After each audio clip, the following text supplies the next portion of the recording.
Hey there, financially curious minds. If you've ever hesitated at the checkout wondering if that $7 coffee is worth it, you're not alone, and this video is definitely for you. Today's topic? It's a spicy one.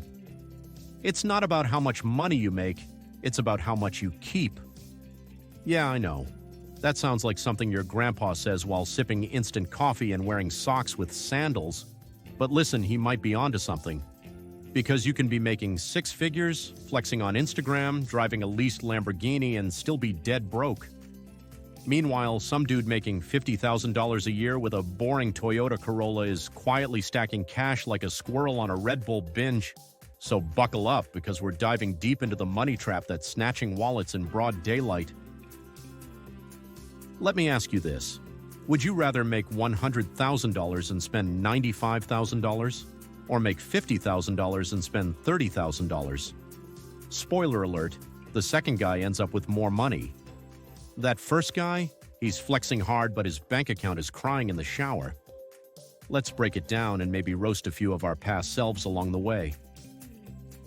You ever hear about celebrities going broke? Like, how on earth did this dude blow $200 million? I'll tell you how. It's simple. Income doesn't equal wealth. Imagine your income is like a bathtub. You're pouring water in. But if the drain is wide open, guess what? That water ain't staying in. That's your spending. You can keep pouring more in, but if you're not plugging that drain, you're still standing in a dry tub. And no one likes a dry tub. That's just a weird, sad, cold place. This is why lifestyle inflation is the silent assassin. You get a raise and your brain is like, we're rich now. Let's get a bigger house, new clothes, go on a trip to Bali and buy a gold-plated toothbrush. Next thing you know, you're making double what you used to, but your account balance is like, bro, I'm dying, please stop. Here's the truth bomb. Most people don't have an income problem. They have a spending problem. And I get it. Spending feels good. Buying stuff gives you that little dopamine hit. Amazon is like a slot machine with 2-day shipping. But here's a shift that changed my life. Every dollar I don't spend is a dollar that works for future me. It's like planting tiny soldiers. Each one goes out, works hard, and brings back reinforcements. You start seeing money differently. You stop thinking, can I afford this right now, and start thinking, is this taking me closer to freedom or further away? Money isn't just for buying stuff. It's for buying time, freedom, and peace of mind. Let's talk about people who had big incomes but still lost the money plot. First up, Mike Tyson. The man made over $400 million in his boxing career. You'd think he could afford to live like a king forever, right? Wrong. At one point, he went bankrupt. Why? Exotic tigers, gold bathtubs, and buying cars like they were candy bars. My man was spending money like it expired at midnight. That's like winning the Money Olympics and tripping on the way to the podium. Then there's MC Hammer. He made $70 million in the 90s and lost it all. Why? Because he hired a 200-person entourage. 200 people. That's not a crew, that's a small village. He was basically the mayor of his own financial downfall. These aren't broke people who stayed broke. These are rich people who spent themselves right back to square one. Wealth isn't flashy, it's quiet. Like a ninja in socks. Spending is loud. It's got neon lights and a TikTok following, and yet we keep worshiping the spenders and ignoring the stackers.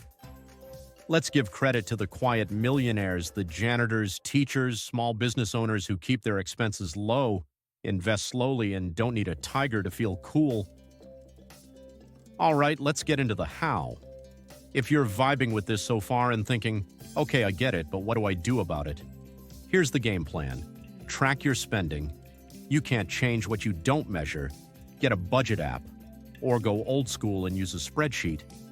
Find out where your money is going, because sometimes it's sneaking out the back door on things you don't even enjoy. Pay yourself first. When you get paid, the first thing you do should not be buying stuff. It should be saving or investing a chunk. Automatic transfers help. Make it disappear before you even see it, like a ghost deposit. Spooky but effective. Live below your means, not within. Below, that's the trick. You don't need to deprive yourself, just don't inflate your lifestyle every time your paycheck grows. Let your money grow instead. Avoid flex culture. Look, I love a nice hoodie as much as the next guy, but if your self-worth is tied to how expensive your outfit is, we got deeper problems. You know what's cooler than looking rich? Actually being rich, quiet rich, boring rich, Netflix and chill but I own rental property rich. Build that gap. The bigger the gap between what you earn and what you spend, the faster you build wealth. That gap, that's your freedom fund. True story, there was this janitor named Ronald Reed, lived in Vermont, worked humble jobs his whole life, wore flannel, drove a used car. When he died, people were shocked. He left behind, wait for it, $8 million. How? He lived below his means, invested consistently, and didn't try to impress anyone. He didn't look rich, but he had the ultimate flex, financial independence. So yeah, the guy making $300,000 a year who still owes money on 5 credit cards. He could learn something from Ronald. So remember, people, it's not about how much you make, it's about how much you keep. Making more money is great, but keeping more money, that's the flex. If you like this, smash that like button like it's a student loan. Subscribe for more real talk about money, life, and how not to be broke with a latte in your hand. Drop a comment. What's the dumbest thing you've ever blown money on? Let's roast ourselves together. Catch you in the next one. Stay smart, stay weird, stay rich in the stuff that matters. Peace.